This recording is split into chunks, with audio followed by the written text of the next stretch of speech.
This is a cheese ball container, and I promise I did not eat all those cheese balls to myself. But before we can do anything in this video, we have to clean this thing. So let's go do that first. All right, let's sand this thing down and talk about what's going on. I recently moved out my guest bed out of my office space where I record all my Warhammer videos and have now more room. I bought a whole new lighting setup, and I have a very tall tripod now to get some dynamic shots. So yeah, I'm really excited for this new space, and I thought what better way to kick it off than a terrain build. The idea for this terrain kind of came about how most of my terrain pieces happen, which is just cutting into it. And I thought, you know what? The story to this is probably it got melted by some sort of artillery or laser weaponry, and or it was getting cut in half being used for scrap. And maybe the inside has a bunch of electronics or something like that, like it was some sort of silo being used to pump out food like corpse starch, and or maybe it was an electrical facility. For those of you who don't know what corpse starch is, in the 41st millennium, food is scarce and people start using corpses as food. And I don't mean just any cannibalism, I mean some planet-wide cannibalism. Like they're using giant factories and these giant planets as like grave planets that they just drop off dead bodies and then recycle them into food. That's some pretty freaking dark lore.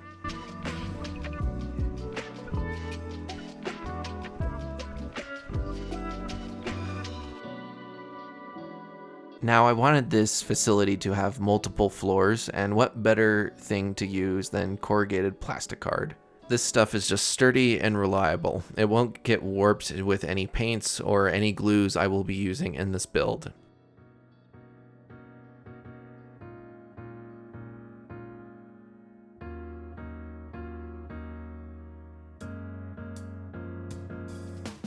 After getting a decent idea of how this thing should fit, I decided to use a hot glue gun for the first time in one of my builds. Now, I highly stress that if you ever attempt to use a hot glue gun, make sure you're using good hot glue and a decent hot glue gun. I always remember growing up younger with arts and crafts, using my mom's cheaper hot glues and hot glue guns and stuff never sticking and or falling apart. It was just a pain, and just avoid that outright and just get yourself something decent. Now, for those of you with a sharp eye, you may have noticed that the edges of this terrain piece are burnt and singed. The reason for that is because behind the scenes, I went at it with a lighter to try to get the plastic to melt and create that melting effect. But the lighter was just not working, and it was not coming out the way I wanted it. Upon using the hot glue gun to put in the floors, I realized that this type of substance is the best type for the melting effect, and so I applied those on the edges, and it looks perfect.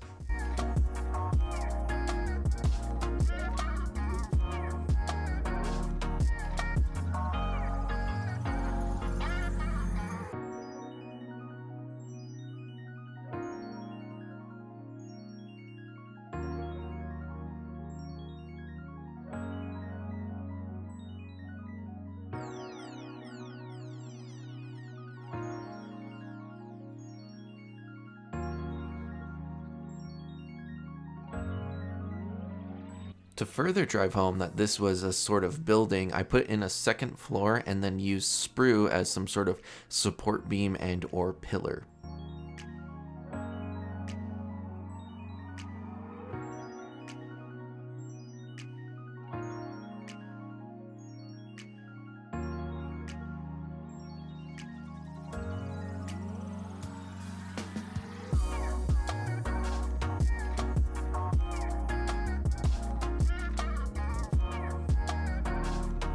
Due to the container's weird shape, there were a lot of gaps towards the back of the floor pieces, and so I had to fill those up using something. This was a great opportunity to use cord cover protectors, which when painted look like great industrial pipes.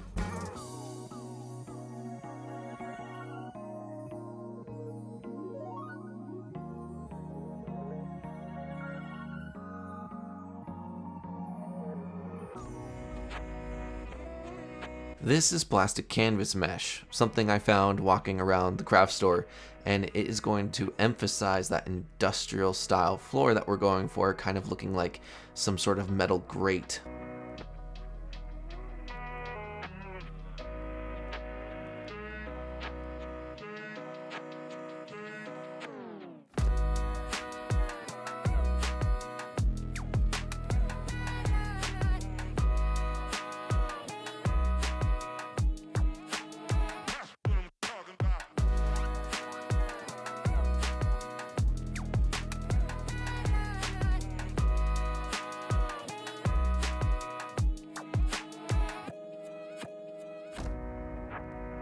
To make this industrial facility look a little more varied, I used a little bit of zip tie around the edges of the other graded floor and then some wires spread all about.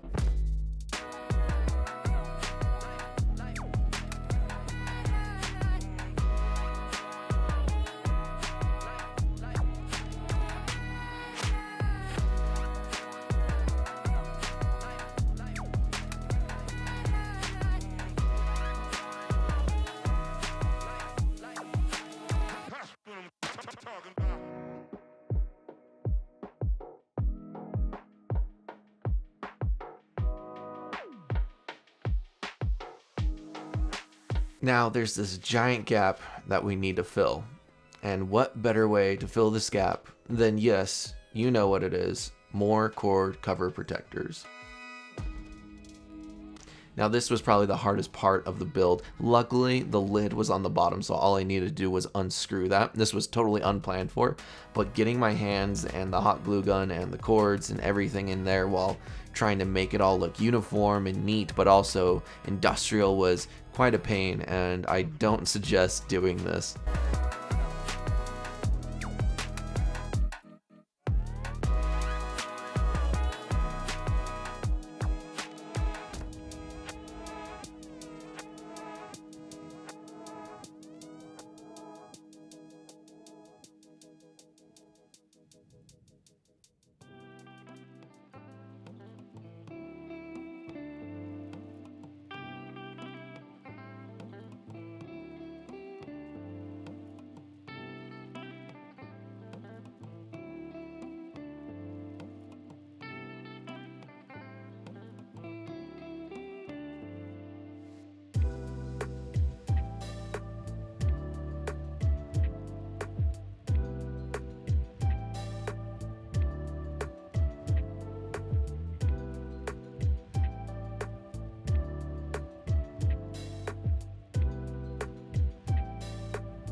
Another part to bring this whole thing to life is adding little bits and bobs and pieces that I've cut up. A bunch of this stuff is just from my bits bin and things I've 3D printed and I've put together. It tells a bit of a story without having to tell too much of a story, and yeah, it's pretty fun.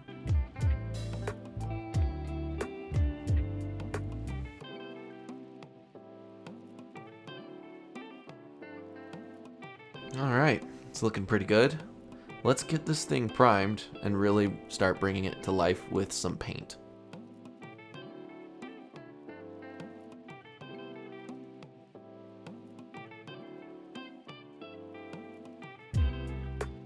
So when it comes to painting this piece of terrain, I'm doing the same steps I've done in my past terrain videos, so it's not all that exciting, and I'm sorry I haven't brought anything new to the table, but I just wanted to bring this piece to life and kind of call it good. Personally, I was feeling like the project had been finished way before it had been done, and sometimes that happens artistically. Sometimes we get a huge drive going and we get this momentum and then it just stops.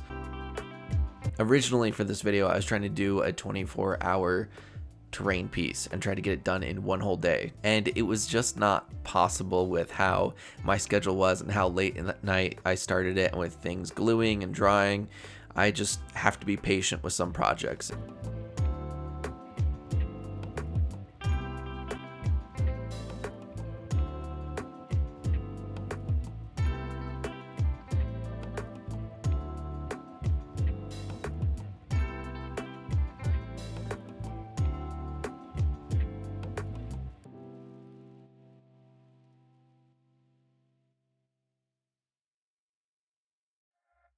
So let's see if I can sum up all the steps in just a couple of sentences so you guys can enjoy the rest of the video and you guys will know what to do when it comes to making your own terrain pieces.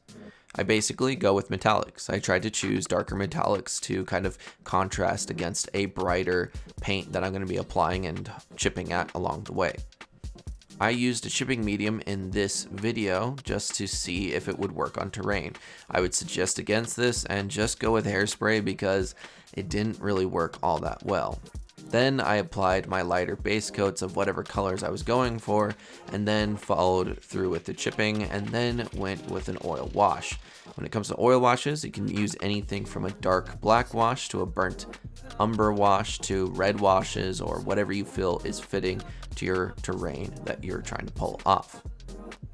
Then after pulling everything off with white spirits, you can basically go back through and refine any pieces that are needing a little bit more light. Maybe you can go through and do some stippling to add some more variety, but with this, I just tried to keep it simple and easy and get this piece of terrain out of my room because it was just taking up too much space. But yeah, quick, easy, simple steps. Metallics, chipping medium, bright paints, washes, and you're done. But yeah, all those simple steps sum up my working process for terrain. If you guys want a more in-depth video, I would click on my Grim Dark Terrain tutorial because that I went all out on. And this I just speed ran, which is totally okay. I think sometimes we just need to get done with things. And for the first time ever, I'm just not going to say anything in one of my videos for a little bit. So we're just going to let this play in the background, and if you guys want to skip to the glam shots, go for it, and I'll see you there.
So usually at the end of the video, I'm sitting around, I'm saying goodbye to you guys. But this time around, I'm gonna do it over the mic because I'm a little busy. My office is a bit of a mess, and that's because I'm working on the next video right now. So hopefully that'll be out in the next week or 2 weeks. I'm really excited to show you guys what I've been working on. I think it's gonna be really fun, and yeah. As always, like and subscribe and share with your friends, and thank you for supporting me in BoxNot. If you have any suggestions of any future projects, be sure to comment down below. I love to hear what you guys have to say about what I've been working on and what you would like to see to be worked on. And yeah, I will see you guys in the next video. Enjoy those glam shots.